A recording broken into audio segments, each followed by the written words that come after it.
Bismillahirrahmanirrahim. Assalamualaikum warahmatullahi wabarakatuh. Waalaikumsalam. Alhamdulillahirabbil alamin. Wassalatu wassalamu ala asyrofil anbiya'i wal mursalin sayyidina wa maulana Muhammadin wa ala alihi wa sahbihi ajma'in. Amma ba'd. Terima kasih para pemirsa di rumah yang sudah setia dalam program Majelis Sore, Majelis kita semua. Bersama saya Gusti Muhammad Hermawan seperti biasa, kita menghadirkan para narasumber yang hadir ke studio Duta TV dari Akademi Suwin Antasari Banjarmasin. Kali ini kita kehadiran, ya ini ada Bapak Dr. Andes Humaydi MAG yang akan membahas terkait tema tasawuf Banjar. Assalamualaikum. Waalaikumsalam warahmatullahi wabarakatuh. Sehat Pak ya? Sehat walafiat. Alhamdulillah, Masya Allah. Kita bicara mengenai tasawuf Banjar Pak. Ya. Kalau boleh tahu dan kita ingin mendengar bersama terkait dengan pembuka tema kita pada hari ini. Kami persilakan. Tasawuf itu kan memang salah satu aspek ajaran Islam. Ada di dalam sebuah hadis yang mengatakan bahwa Islam itu di dalam hadis dikatakan adalah percaya kepada Allah, menyaksikan tiada Tuhan selain Allah, Muhammad Rasulullah, kemudian sholat, kemudian puasa, zakat, haji dan seterusnya. Kemudian iman itu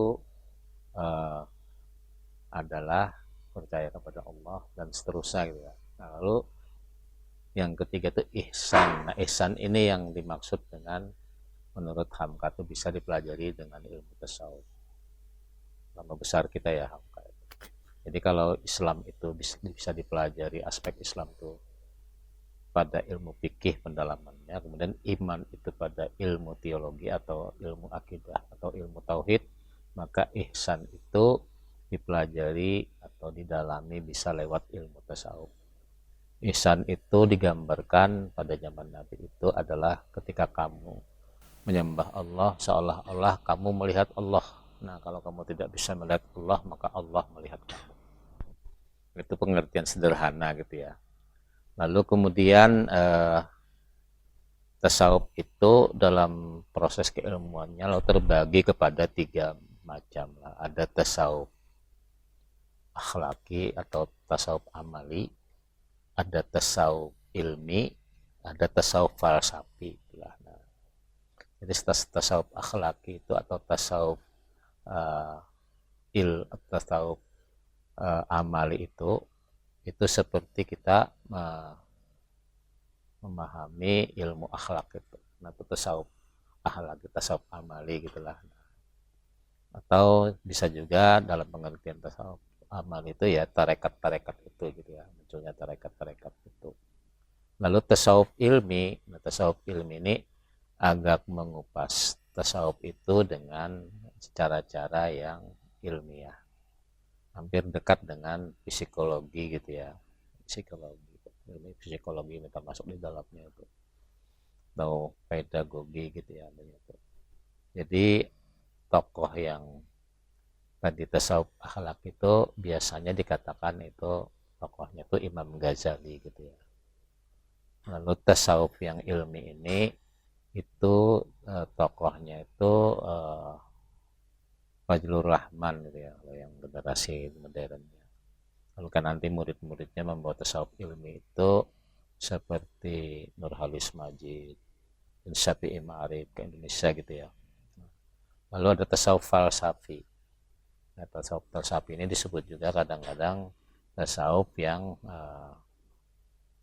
wujudiyah, sering disebut gitu ya.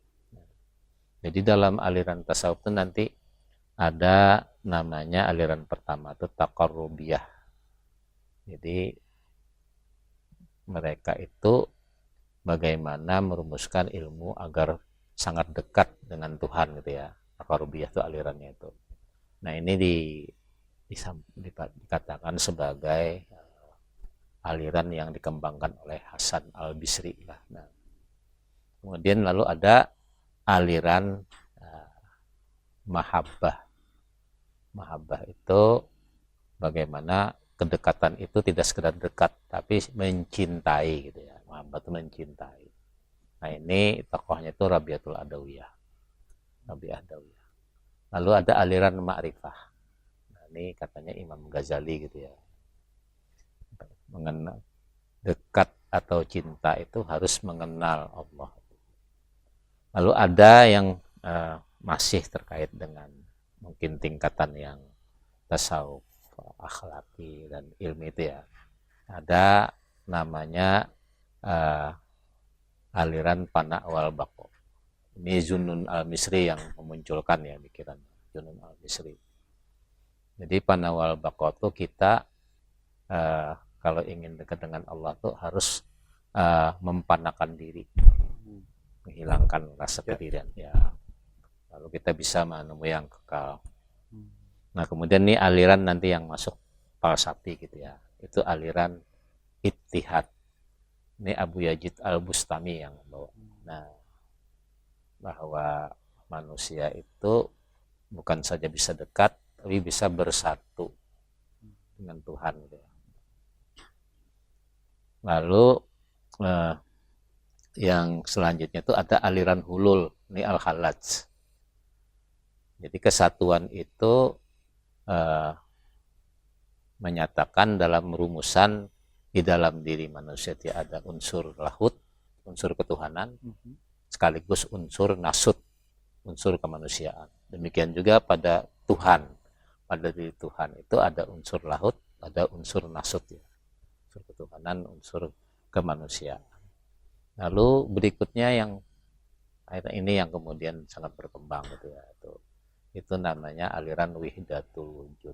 Nah, memang bisa juga ini sampai disalahpahami gitu ya Wihdatul Wujud itu, karena nanti soal Wihdatul Wujud ini banyak sekali cara versi-versi penafsirannya gitu ya. Wihdatul Wujud itu artinya kesatuan wujud gitu ya, kesatuan wujud. Jadi nanti di dalam Wihdatul Wujudnya juga ada aspek Wihdatul Adyan, ada kesatuan agama. Jadi agama-agama yang ada tuh kalau dari sisi spiritual tasawuf itu satu kesatuan ya, tidak terpisah. Wihdatul Adyan gitu ya. Jadi mereka juga umpamanya satu dalam banyak, banyak dalam satu gitu ya. Oke, jadi yang penampakan yang alam maupun manusia itu adalah penampakan yang satu gitu dari yang banyak itu. Baik, artinya dengan tadi yang Bapak sebutkan itu tadi, ini begitu banyak lapisan-lapisan, jenis-jenis, kategori istilahnya, kemudian juga menjadi bagian-bagian dalam pemahaman dan pemaknaan ilmu tasawuf. Di Banjar sendiri sebagai tema yang mungkin menjadi spesifik tersendiri terkait dengan tasawuf itu tadi, Pak. Siapakah yang kemudian juga menjadi tokohnya, terutama dalam menyebarkan ilmu tasawuf yang kita tahu kan kalau dalam sekolahan ilmu ketauhidan dan fikih yang ditekankan kepada siswa. Tidak ada mata pelajaran secara spesifik berkaitan dengan ilmu tasawuf begitu. Kalau di madrasah aliyah atau kemudian juga di pondok pesantren yang mungkin tidak secara spesifik membahas seputar itu. Nah, kira-kira kalau tokohnya dulu deh, kita bicara tokoh-tokoh. Jadi memangnya kalau kita secara umum ya di Banjar ini itu ada dua yang aliran tasawuf yang berkembang ya, walaupun ada yang aliran kecil yang di luar itu gitu ya. Pertama itu tasawuf Ghazali, yang tasawuf Imam Ghazali yang berkembang, sama tasawuf Ibnu Arabi. Nah, bahkan kemudian perkembangan itu ada yang ingin mempertemukan. Nah, rata-rata memang secara garis besar Kalimantan Selatan itu memadukan antara keduanya itu.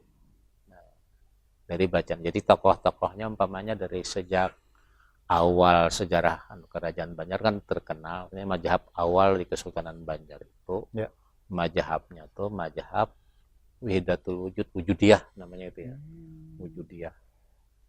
Jadi ada salah satu ulama besar waktu itu namanya Samsuddin Al-Banjari yang menulis kitab Risalah Nur Muhammad yang dihadiahkan kepada Sultanat Aceh gitu saat itu ya, Aceh. Jadi untuk menunjukkan ada hubungan sangat baik ya antara Aceh dengan Banjar waktu itu. Kesultanan Aceh dengan Kesultanan Banjar. Jadi kebetulan tarekatnya itu sama gitu ya. Nah, tarekat itu namanya di sana saat itu di Aceh itu dominan sekali tarekat, namanya tarekat apa ya, kurang nanti gitu ya kita bahas lebih lanjut ya. Lalu yang mengarang ini memang orang tarekat itu gitu ya, tarekat itu. Jadi dihadiahkan Ya dihadiahkan gitu kesultanan ya. karena di sana pusatnya kan, pusat perkembangan tarekat itu. Dan Jadi pada tarekat itu masa-masa Kesultanan Banjar saat itu, Pak ya. tarekat itu dibawa oleh Abdurrahman Singkel gitu ya. Abdurrahman Singkel. Oke. Nah, nanti kita lanjutkan di segmen Ya. berikutnya ya, Pak ya. Ini kan tadi sudah disampaikan bahwa sebenarnya dari kondisi di mana ilmu tasawuf berkembang ternyata di Banjar sendiri bahkan sejak mulai dari hadirnya Kesultanan Banjar yang ada di Kalimantan Selatan. Lalu sejauh mana para ulama-ulama atau mungkin istilahnya qadhi dan lain sebagainya untuk kemudian juga memperkembangkan terkait dengan mazhab atau kemudian juga ilmu tasawuf yang kemudian juga diaplikasikan dan dikembangkan di dalam pengajarannya. Nanti kita akan kembali usai jeda. Tetaplah bersama kami dalam program Majelis Sore, Majelis Kita Semua.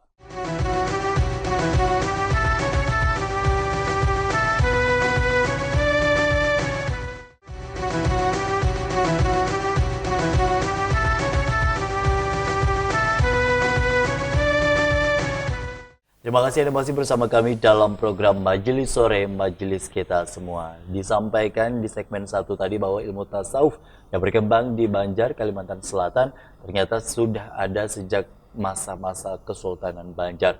Yang kita tahu Kesultanan Banjar ini sendiri erat kaitannya dengan para alim ulama, para habaib dan lain sebagainya. Bahkan Undang-Undang Sultan Adam saja, ini kan disebutkan ada campur tangan dari para alim ulama yang kemudian juga untuk merumuskan sejauh mana aturan-aturan yang kemudian diberlakukan saat itu. Nah, dengan kondisi seperti hari itu, lalu kemudian juga berkembang. Kita tahu Datuk Kelampaian pun juga ada di era-era Kesultanan Banjar. Apakah beliau juga kemudian mengembangkan terkait dengan ilmu tasawuf yang mungkin perlu diketahui oleh masyarakat secara umum? Jadi memang di Banjar ini ya, awal-awal itu kan pernah kedatangan sebelum menjadi muncul kesultanan gitu ya, pernah kedatangan salah satu wali songo Sunan Giri gitu ya, 3 kali gitu ya berturut-turut. Ketika itu masih kerajaan Hindu, negara Diva itu, di negara Daha dan negara Diva gitu ya. Jadi kita kenal Sunan Giri itu memang orang tasawuf gitu ya. Tasawufnya itu mungkin cenderung Ghazali, tapi juga dia mengapresiasi yang tasawufnya Ibnu Arabi gitu. Jadi memang ada kedua-duanya di Kalimantan Selatan tuh awal-awal Islam datang gitu ya. Nah, kemudian habis tadi setelah 3 kali generasi Samsudin Al-Banjari menulis risalah itu, lalu ada nanti generasi yang mungkin di bawahnya tapi lebih tua dari Arsad Al-Banjari. Itu umpamanya Abdul Hamid Abulung. Terkenal dengan Datuk Abulung gitu ya. Nah, ini juga membawa ajaran-ajaran Wahdatul Wujud itu. Nah, lalu umpamanya Datu Sanggul dengan seluruh datu-datu yang ada di rantau, Datu Suban, Datu Muria, Datu Murkab, Datu Ganun gitu, segala macam ya. Yang pada umumnya mereka itu memang ahlul bait ya. Nah, kebanyakan itu ya. Nah, itu juga membawa ajaran-ajaran tasawuf itu. Ada yang menyebutkan tarekatnya itu Naqsabandiyah kalau Datu Sanggul itu ya. Sanggul. Nah, lalu kemudian habis itu baru generasi Arsad Al-Banjari. Arsad walaupun dikenal sebagai fuqaha ahli fikih, tapi juga dia sangat dalam juga tentang tasawuf. Dia pernah berguru atau belajar tasawuf dengan seorang tokoh besar kota Madinah waktu itu gitu ya. Jadi Syekh Abdul Karim Muhammad Saman Al-Madani. Bahkan dia kemudian di dalam kelompok tarekat itu menjadi khalifah. Khalifah itu artinya dia bisa mengajarkan gitu ya, berhak mengajarkan, punya ijazah untuk mengajarkan tarekat Samaniyah itu. Lalu dia sendiri ada mengarang kitab tasawuf itu ya, judulnya Kanzul Ma'rifah namanya, Arab Melayu gitu ya. Nah, di sana isinya dia menceritakan tasawuf dari sisi dimensi spekulatifnya gitu ya, pemikiran adanya. Jadi tarekat itu kan pemunculan ekspresi amaliyahnya sebenarnya ya. Tapi sebenarnya di balik itu ada ajaran-ajaran pemikirannya, gagasan-gagasannya. Nah, Samaniyah itu. Jadi Samaniyah itu sendiri sebenarnya isinya itu memadukan antara tasawuf Ghazali dengan tasawufnya Ibnu Arabi. Pemaduannya itu kadang-kadang dia umpamanya di dalam peringkat gitu ya, bahwa untuk orang yang mubtadi, yang baru belajar gitu ya, nah itu tasawuf Ghazali ini bagus. Lalu umpamanya nanti ada tasawuf yang mutawasid gitu ya, nah, menengah itu karya-karya umpamanya Ibnu Athaillah gitu ya, nah, itu yang menengah gitu kan. Lalu ada yang menengah itu mutawasid namanya. Lalu ada yang muntahi, yang tinggi. Nah, jadi Ibnu Arabi ini diletakkan ajaran tasawufnya tertinggi, puncaknya. Nah. Baik.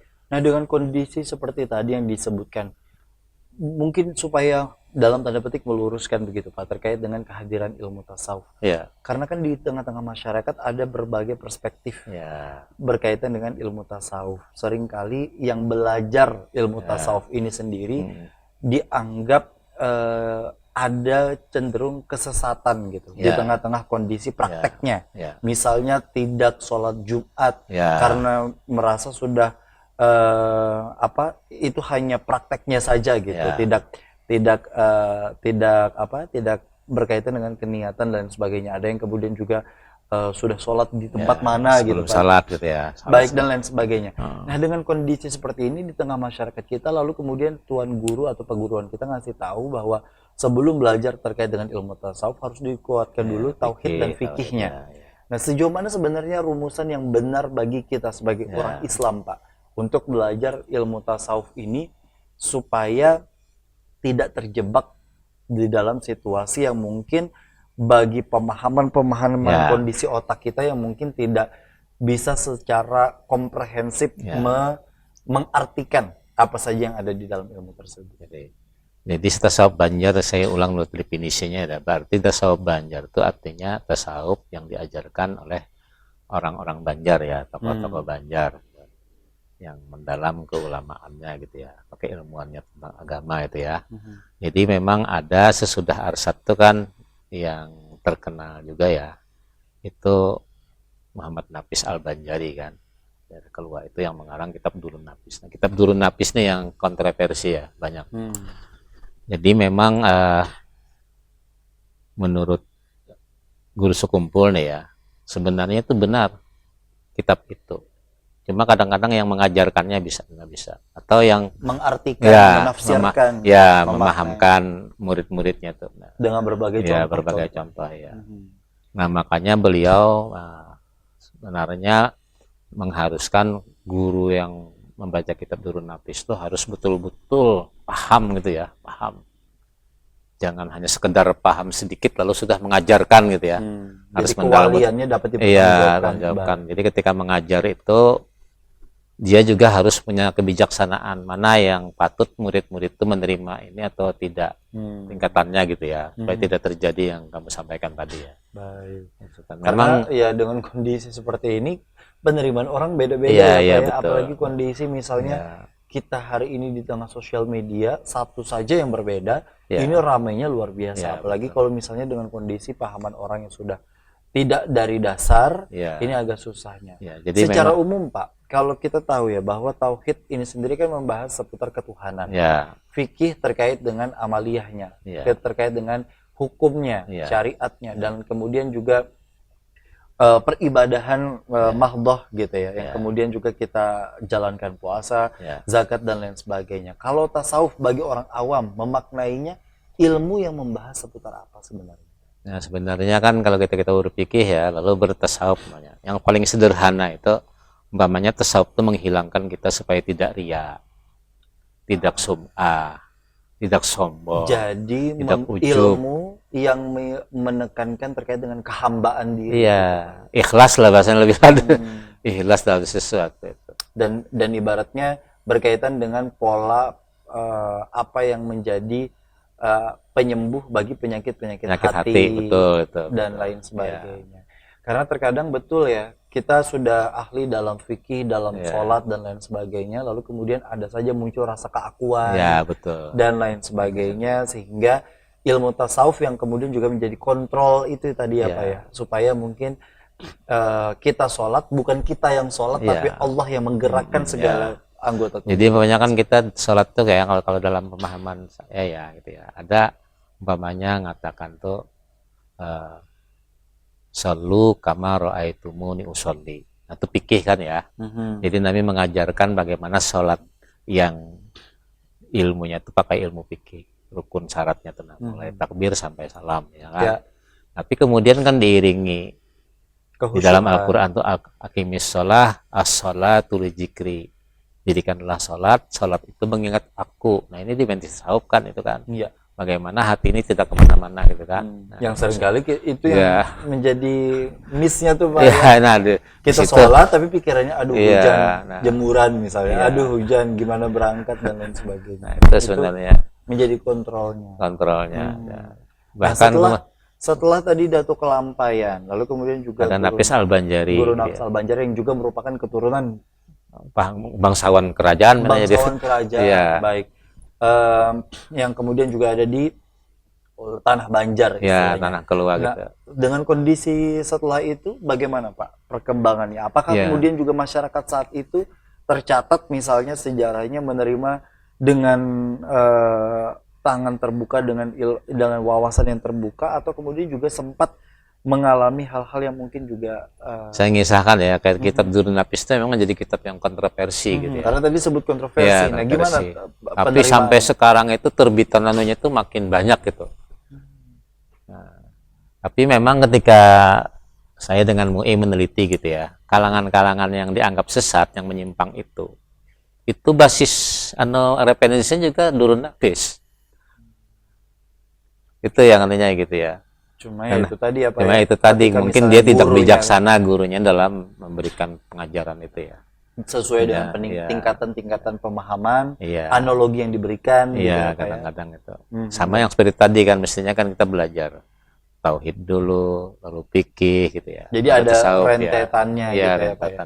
Tidak langsung kepada ilmu tasawuf yang kemudian juga bisa cenderung mempengaruhi pola-pola pikir ketika misalnya ketuhanan dan peribadahannya masih belum kuat. Sebenarnya bagus gambarannya gitu ya, kayak Datuk Sanggul dengan Datuk Kelampaian ketemu gitu ya.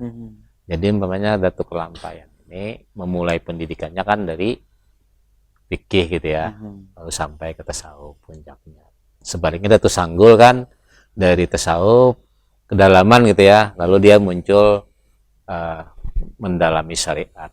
Ketika bertemu Datuk Jadi sebenarnya bisa saja ya urutan itu ya fleksibel ya. Asal yang memang mengajarkan ini bijaksana dan kemudian juga betul-betul tingkat kewaliannya bukan ibaratnya sekedar bisa tahu beberapa ayat atau kemudian juga beberapa saja dibandingkan dengan secara menyeluruh itu tadi. Wah, Masya Allah. Nanti kita akan lebih banyak mendengarkan cerita-cerita atau kemudian juga historical yang ada terkait dengan sejarah ilmu tasawuf yang ada di Tanah Banjar. Kita akan kembali usai jeda, tetap bersama kami dalam program Majelis Sore, Majelis Kita.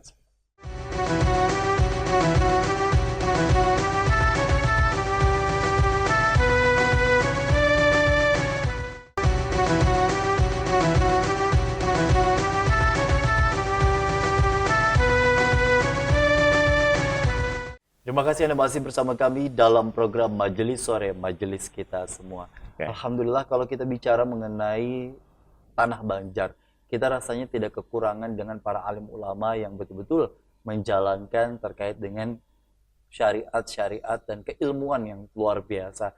Hingga pada masa-masa kerajaan Banjar pertama kali yang kita tahu bahwa Sultan Suryansyah ini kan kemudian juga dibantu pada saat proses peperangan hingga kemudian juga dibantu oleh Khatib Dayan untuk bisa masuk Islam dan kemudian juga memerintahkan kepada warganya untuk bisa berislam begitu. Dengan sampai pada suatu klaim di mana kalau orang Banjar sudah pasti Muslim. Nah, dengan kondisi seperti itu, Pak, bagaimana sebenarnya ketika saat itu adakah kemudian juga tercatat dalam sejarah proses transisi ini sendiri kan mungkin memerlukan waktu hingga pada tahapan di mana masyarakat kita betul-betul dikenal sebagai religius dan islami begitu. Dari yang mungkin agama Hindu sebelumnya hingga kepada posisi mayoritas Muslim. Dengan kondisi seperti itu, adakah kemudian juga terdata atau tercatat oleh sejarah Pak untuk bisa menjalankan, memasukkan keilmuan tauhid, fikih hingga tasawuf ini di tanah Banten? Ya, ya. Jadi kita mengartikan masuk itu loh, kadang-kadang kan ada perbedaan. Ada pengertian masuk Islam itu dalam pengertian persentuhan. Jadi ada persentuhan umat Islam dengan masyarakat pribumi. Itu kan sudah masuk juga namanya kan. Nah, ada yang mengartikan masuk itu kalau sudah muncul komunitas. Jadi itu sudah ada perkampungan macam-macam itu ya. Lalu yang ketiga itu pengertian masuk itu ada yang kalau sudah berdiri institusi kerajaan. Jadi biasanya kan kalau sudah institusi kerajaan itu kan mesti sudah ada komunitas kan. Ya. Munculnya kerajaan itu. Nah, ketika komunitas ini muncul juga kan mesti ada sudah persentuhan. Nah, mungkin persentuhannya itu kalau pemahaman sejarahku di Banjar inilah itu mulai zaman kerajaan negara Dipa itu sudah ada persentuhan dengan keislaman. Iya, Islam. Walaupun mungkin masyarakat mungkin belum seluruhnya ada yang agama Islam itu ya namanya. Makanya kan banyak orang kemudian juga berspekulasi yang di Kabupaten Hulu Sungai Utara di Amuntai itu yang kemudian juga banyak menyebutkan bahwa yang ini sebenarnya Muslim gitu sebenarnya, atau Putri Junjung Bui dan lain sebagainya. Ada yang kemudian juga berspekulasi gitu di tengah masyarakat bahwa ternyata beliau itu Muslim, bahwa ada yang mengklaim beliau itu Hindu dan lain-lain. Soalnya silsilahnya itu kan kerajaan negara Dipa itu kan ada Junjung Bui itu ternyata di situ ada silsilahnya itu anak Nabi Haidir. Kan Haidir itu kan kosakata Islam kan sebenarnya ya. Jadi kisahnya itu di situ Nabi Haidir ini kawin dengan saudaranya Empu Jatmika, lalu melahirkan Junjung Bui itu.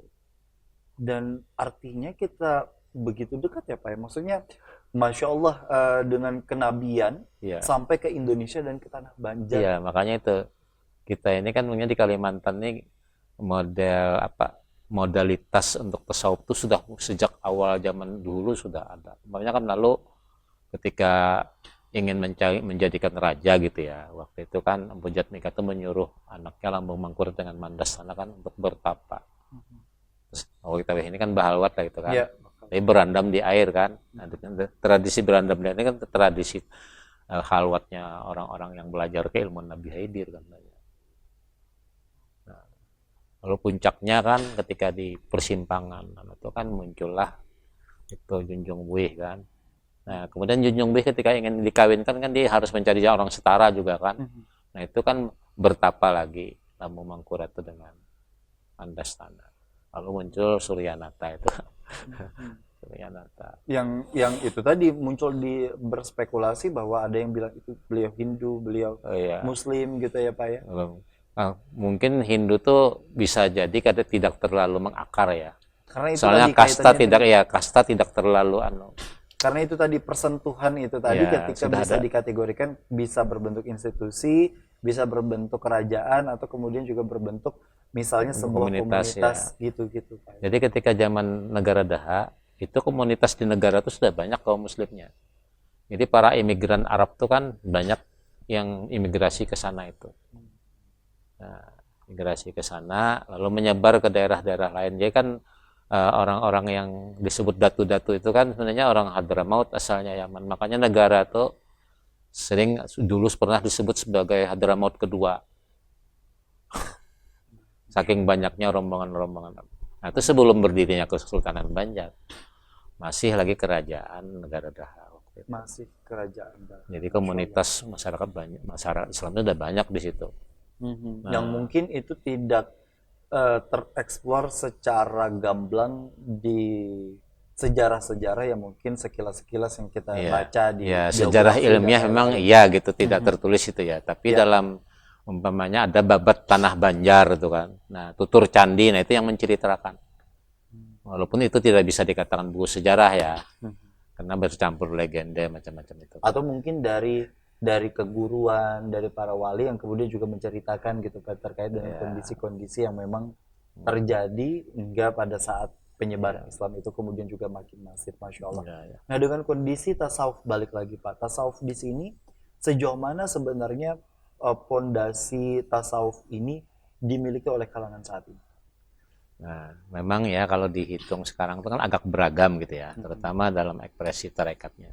Sebenarnya tarekat Samaniyah ya, pada abad ke-18-19 tuh itu mendominasi di Kalimantan itu. Bahkan sampai ke Nusantara kan, karena waktu itu Kalimantan Selatan itu Martapura itu pernah menjadi pusat peradaban Islam Melayu gitu ya, pada abad 18 itu. Bersama-sama dengan petani gitu ya, petani waktu itu. Jadi di sini apa istilahnya karena pusat kebudayaan Islam Melayu gitu ya. Jadi semua kitab-kitab karangan orang-orang Nusantara, baik dari Hamzah Pansuri yang di Aceh, kemudian Abdurrahman Singkal juga di Aceh gitu ya, sama Nuruddin Arrar ini, itu kitabnya berada di sini terkumpul, termasuk karya-karya banyak yang di Jawa gitu ya, karya dari Abdurrahman Al-Masri Al-Batawi, Abdul Samad Palembani gitu ya, nah, tersebar di sini, masuk waktu zaman Arsad gitu ya, beliau sini. Karena sini tokohnya ada dua gitu ya, termasuk juga daerah-daerah lain ada dari Mataram gitu ya, dari Sulawesi, seperti Abdul Wahab Bugis itu ya salah satu contohnya gitu ya. Yang menjadi keluarga dari Datuk Ya, Lampaian, menantunya. Nah, saat itu memang Banjar ini menjadi pusat kebudayaan Islam Melayu.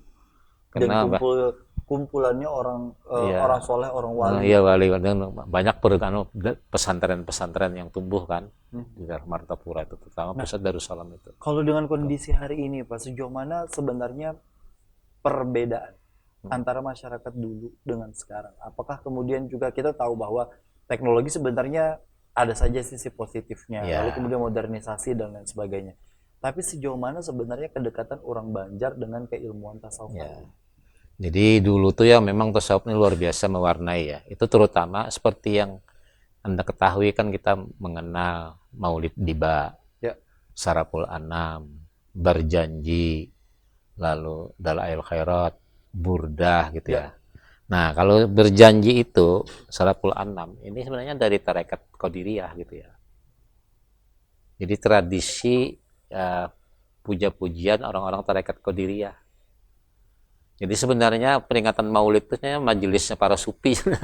Sebenarnya lalu kan diawamkan lah gitu ya. Lalu kita hanya bisa memahami lagunya aja gitu ya. Nah, padahal itu kalau orang-orang tasawuf kan mendalam sampai isinya. Lalu banyak kayak apa ya, Simtud Durar yang sekarang itu kan, itu dari tarekat Alawiyah. Nah, lalu Dalail Khairat itu ya, Burdah itu dari Sajiliyah. Nah, jadi kadang-kadang perpaduan antar tarekat itu terjadi karena memang tarekat Samaniyah itu sendiri lahir itu hasil perpaduan antara 5 tarekat.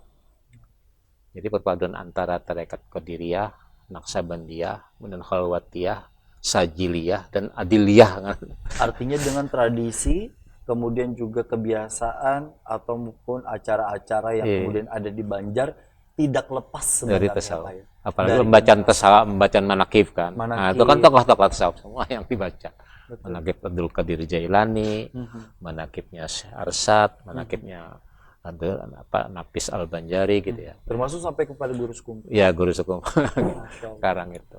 Jadi dengan kondisi seperti itu, kita sangat bersyukur ya Pak ya, bahwa hidup di tanah Banjar, di tanah Martapura, kalau saya pribadi, di Banjarmasin, di Banjarbaru, dan 13 kabupaten kota memiliki kekuatan itu, bahkan sampai kepada Aceh, Mataram, dan lain sebagainya. Nah, nanti kalau kita bicara mengenai kondisi seperti itu, nanti kita akan tanyakan terkait dengan kondisi di mana sekarang tasawuf ini apakah kemudian juga diajarkan di lembaga-lembaga pendidikan seperti yang tadi di awal saya sebutkan. Karena bagi saya yang misalnya sebagai lulusan dari Madrasah Aliyah, Madrasah Sanawiyah, Ibtidaiyah, tidak ada secara konkret nama kitab atau nama pelajaran disebutkan ini merupakan pelajaran ilmu tasawuf begitu, yang ada tafsir, fikih, hadis, kemudian juga tauhid, akidah, akhlak, fikih dengan usul fikihnya, tauhid dengan usul tauhid, dan lain sebagainya.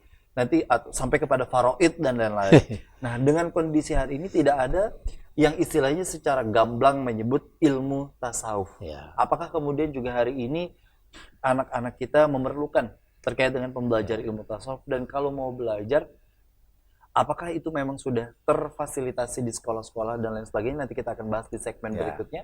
Tetaplah bersama kami dalam program Majelis kita.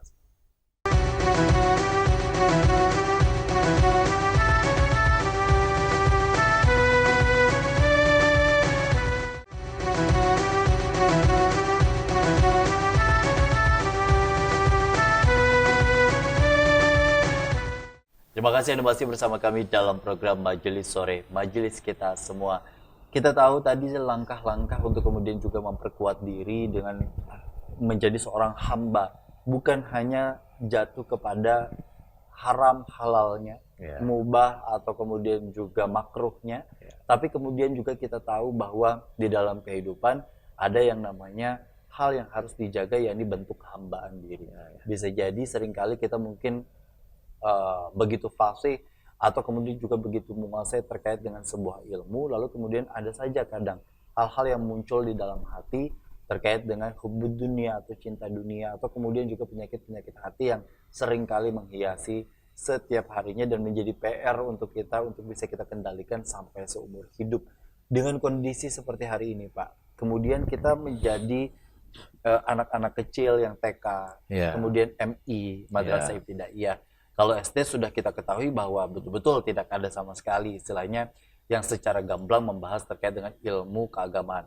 Ada satu mata pelajaran, yakni ilmu agama atau pendidikan agama. Gitu tapi aja. kalau MI, MTS, kemudian juga aliyah gitu ya, pondok-pondok pesantren yang bahkan mondok dan lain sebagainya, itu sebenarnya ada tidak Pak kitab atau kemudian juga ilmu pembelajaran yang secara spesifik terdata atau terpantau sampai hari ini?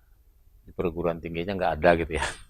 Betul. Kecuali yang jurusan memang usuludin gitu ya. Ya. Nah, kalau tarbiyah itu kan itu nggak ada juga mengajarkan khusus seperti itu sampai seperti itu. Tapi sebenarnya kita di Banjar ini karena kayaknya sudah menjadi kultur ya, kebudayaan itu tasawuf ya.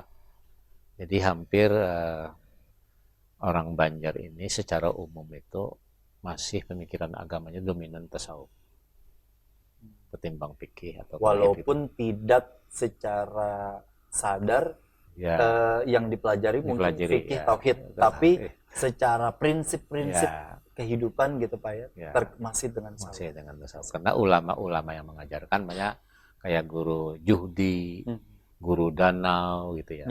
Dan yang ada sekarang yang guru Wildan, lalu guru Sa'duddin di Martapura, guru Mu'adz. Itu selalu mengajarkan kitab-kitab yang hikam gitu ya. Nah, Dalail Khairat, macam-macam serta nyanyian-nyanyian itu.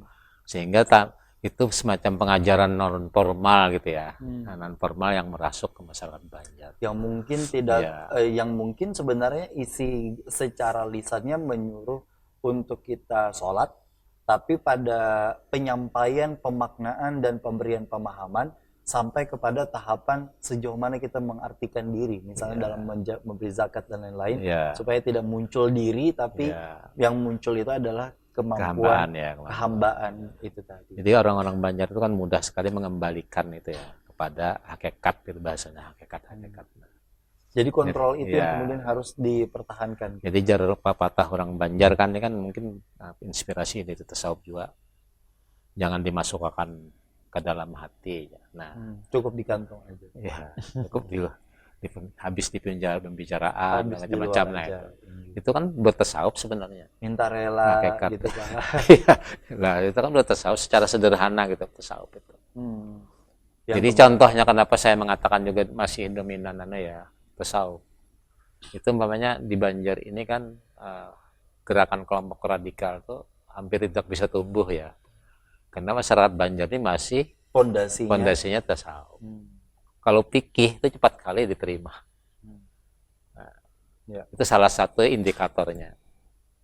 Nah, karena banyak juga istilahnya hari ini yang kemudian juga perpecahan antar sesama kita, karena kondisinya masih pada tahapan di mana dalam tanda petik semacam mendiskusikan terkait titik mana yang menjadi kesepakatan untuk misalnya Ya. sholat subuh berkunut atau enggak. Ya, gitu. itu masih Hal-hal yang hilafiah hal-hal masih. yang kemudian juga masih hilafiah itu Iya. tadi.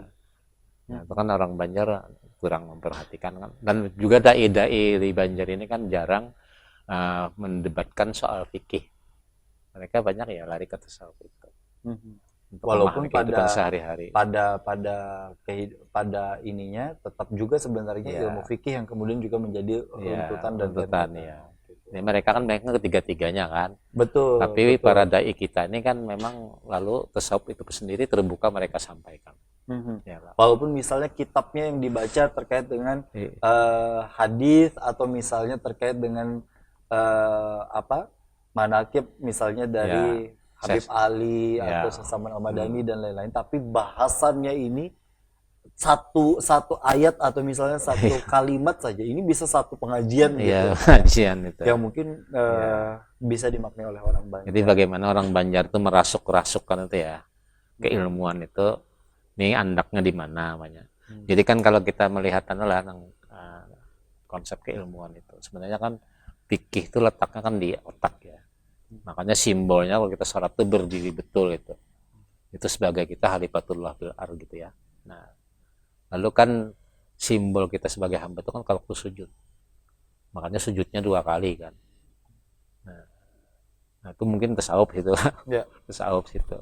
Lalu yang tauhidnya di mana? Itu ketika kita ruku itu posisinya antara berdiri betul antara kita sebagai halifatullah sebagai hamba Allah.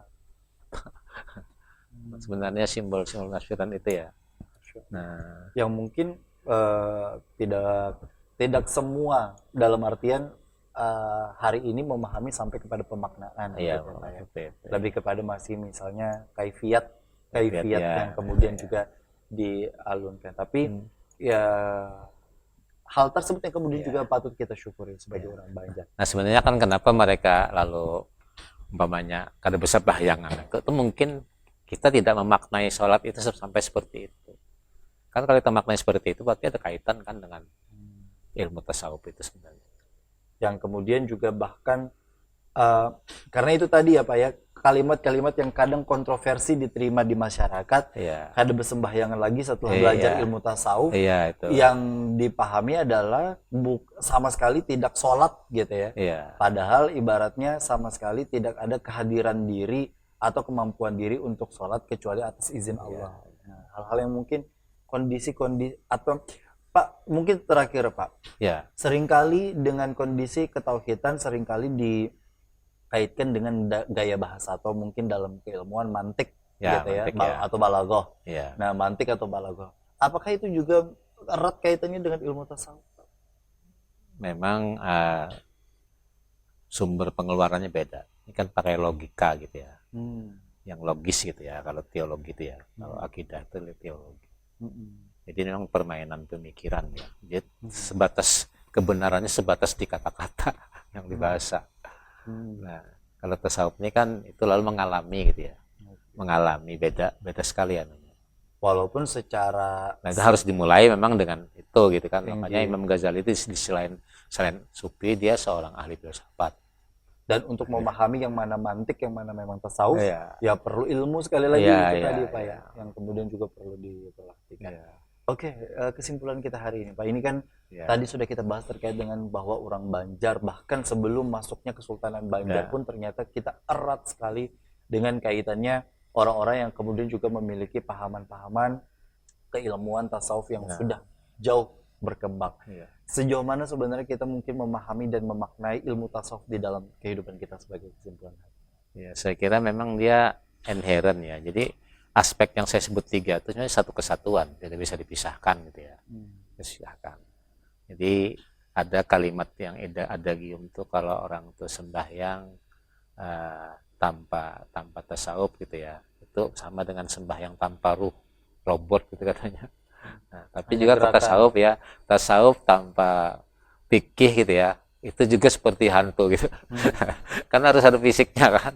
Nah, jadi harus memang dipadukan keduanya itu. Itu yang kemudian juga harus kita pahami bahwa sekali lagi ketika kita misalnya ingin mempelajari terkait sebuah keilmuan, ilmu apapun sebenarnya Pak ya, carilah guru yang kemudian juga dapat representatif untuk menjelaskan secara bijaksana dan betul-betul memaknai keilmuan itu agar jangan sampai setengah-setengah atau kemudian bahkan hanya kepada tahapan luarnya saja, betul. bukan kepada tahapan dalamnya saja. Masya Allah, terima kasih Pak Dr. Andes Sumaidi ya. MAG. Sehat selalu pian Pak, mudah-mudahan berkah dan insya Allah kemudian juga bagi para pemirsa yang hari ini sudah menyaksikan kita, terima kasih. Semoga ini bukan hanya menjadi tontonan tapi insya Allah menjadi tuntunan dan bermanfaat bagi para pemirsa di rumah. Akhirnya saya Gusti Muhammad Hermawan bersama dengan Pak Dr. Andes Sumaidi MAG mengucapkan terima kasih. Wassalamualaikum warahmatullahi wabarakatuh. Salam.